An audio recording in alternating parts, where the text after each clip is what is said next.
بسم اللہ الرحمن الرحیم اللہم صلی علی محمد وعلی آل محمد کما صلیت علی ابراہیم وعلی آل ابراہیم انک حمید مجید اللہم بارک علی محمد وعلی آل محمد كما باركت على إبراهيم وعلى آل إبراهيم إنك حميد مجيد۔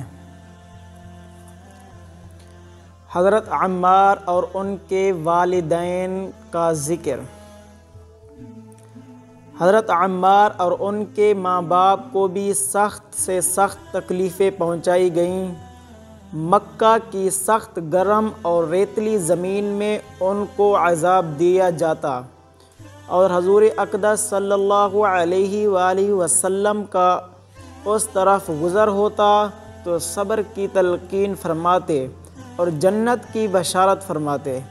آخر ان کے والد حضرت یاسر رضی اللہ تعالی عنہم اجمعین اسی حالات تکلیف میں وفات پا گئے کہ ظالموں نے مرنے تک چین نہ لینے دیا، اور ان کی والدہ حضرت سمیہ رضی اللہ تعالی عنہ کی شرمگاہ میں ابو جہل ملعون نے ایک پرچھا مارا جس سے وہ شہید ہو گئیں، مگر اسلام سے نہ ہٹیں۔ حالانکہ بوڑھی تھی، ضعیف تھی، مگر اس بد نصیب نے کسی چیز کا بھی خیال نہیں کیا۔ اسلام میں سب سے پہلی شہادت ان کی ہے، اور اسلام میں سب سے پہلی مسجد حضرت عمار رضی اللہ تعالی عنہ کی بنائی ہوئی ہے۔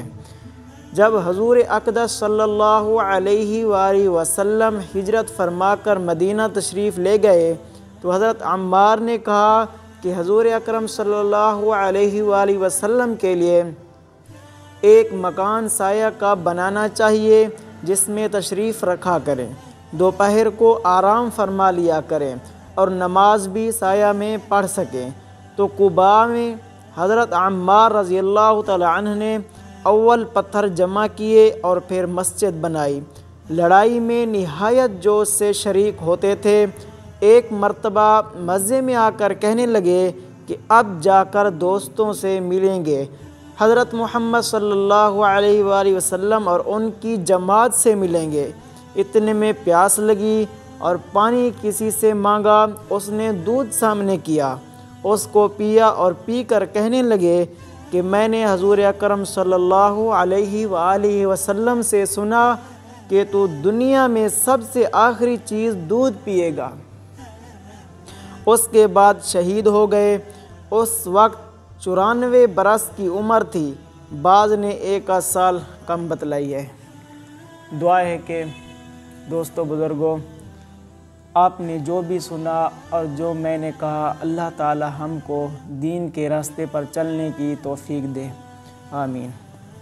بسم اللہ الرحمن الرحیم اللہم صلی علی محمد وعلی آل محمد کما صلیت علی ابراہیم وعلی آل ابراہیم انک حمید مجید اللہم بارک علی محمد وعلی آل محمد کما بارکت علی ابراہیم وعلی آل ابراہیم انک حمید مجید ربنا آتنا فی الدنیا حسنة وفی الآخرة حسنة وقنا عذاب النار ربنا لا تزغ قلوبنا بعد إذ هديتنا وهب لنا من لدنك رحمة إنك أنت الوهاب ربنا ظلمنا أنفسنا وإن لم تغفر لنا وترحمنا لنكونن من الخاسرين وصلى الله تعالى على خير خلق محمد وعلى آله وصحبه أجمعين آمين آمين آمين برحمتك يا أرحم الراحمين لا إله إلا الله محمد رسول الله۔